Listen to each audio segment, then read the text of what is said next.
I'm in North Somerset, and one of our new MPs is a pharmacist. Right. Apologies if this is something you've covered already, but can Dr. Gill tell me more about how pharmacists are going to cash in on the next round of privatisation? Sure, yes, a very good question, Sunil. So what has happened is more and more of what the GPs used to do is being shifted over to pharmacists to do. Now the excuse is to help cover workload. Well, the other way of doing that is to increase the number of GPs, but they haven't chosen to do that. So they're shifting work over to pharmacists. The people who are going to do really well out of this agenda are the big pharmacy chains like Boots and others, who are going to be rewarded for every patient they perform one of these new services. It's under the Pharmacy First scheme. Now, it might seem like a good idea on the surface, but I put it to you, if you're putting clinical work down on pharmacists' shoulders who aren't trained in a clinical capacity, well, you're introducing risk. Rebecca, would you like to put your point to Bob? Hi, Chris, and hi, Dr. Bob. It's Becky. Oh, Becky, sorry. I got you down as Rebecca. I do beg your pardon. Yeah, I'm sorry I came late to this podcast. I don't know if you have discussed like the use of AI and the money going to tech companies. But I'm really concerned about that. I had a personal experience last year. My GP had no idea for 5 months that I had cancer. Oh, my goodness, really? Yeah, no idea. So letters were going from the hospital, like surgery, oncology, blah, blah, blah. And I discovered on a visit to the GP, they had no idea about this. And what they said, well, I can read the sentence from a letter because I did complain. Basically, due to a massive increase in incoming letters, we have had to resort to an AI system to process them quickly enough to avoid any harm. Of course, this bypasses a human and we all lose out. And so letters are being sent hither and thither. No human reads them, and the AI system failed to pick up any important information. But yeah, during that period of time, my MP in Hove, Peter Kyle, was lauding, along with Wes Streeting, the benefits of AI in the health service. But having experienced, well, yeah, and if it misses something, it misses it. Yes.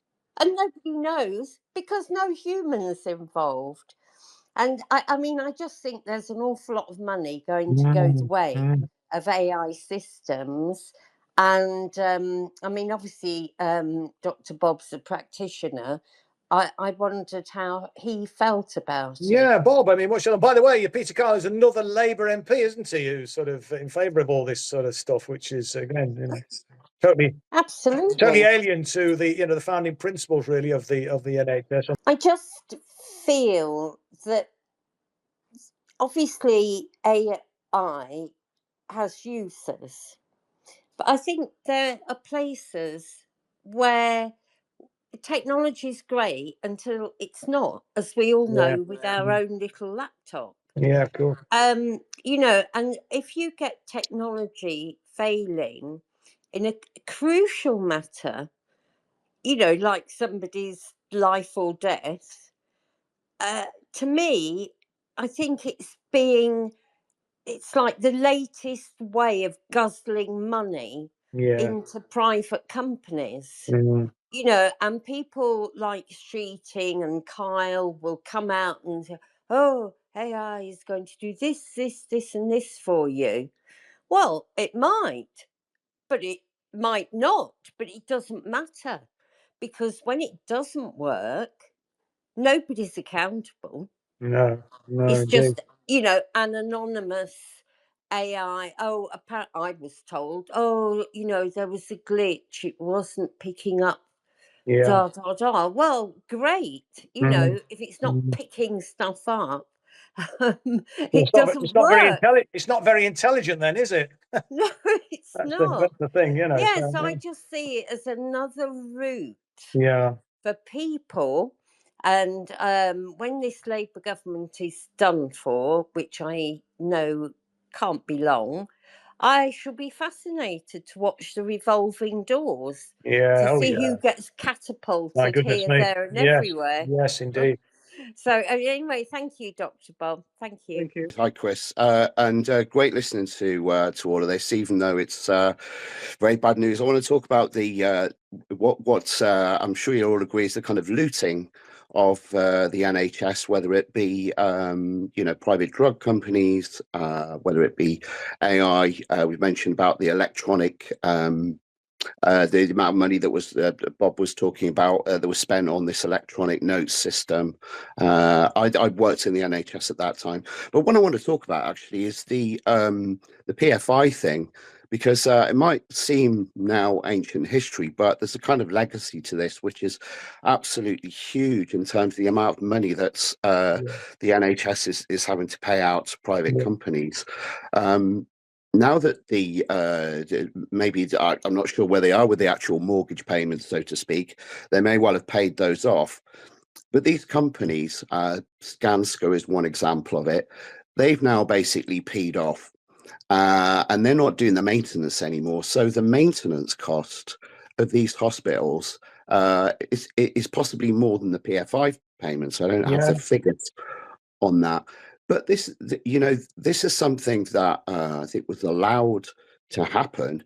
And you've got to ask the question, you know, who gives out these contracts? Where is their accountability? And it's pretty clear that this same process is carrying on now.